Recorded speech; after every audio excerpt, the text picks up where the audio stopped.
In this video, I'll show you how to save messages on Telegram 2025.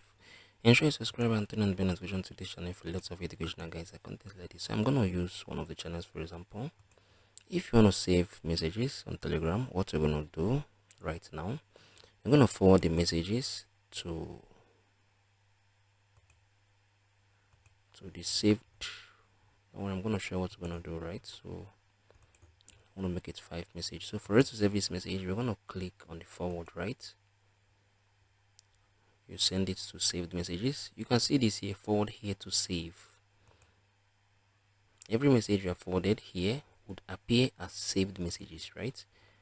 So I'm going to click on the saved messages. You can see the messages that have been saved right here. So you can do this as much as you like you can carefully do this. This is basically how you can save messages on Telegram. So I would forward this. Hey, look at forward it to this here, right? So everything I'm gonna forward here is gonna save up, right? It's gonna save up. So this is how you can save messages here on Telegram. If you found this video helpful, share your thoughts below in the comment section. Thank you guys for watching through. See you all next one.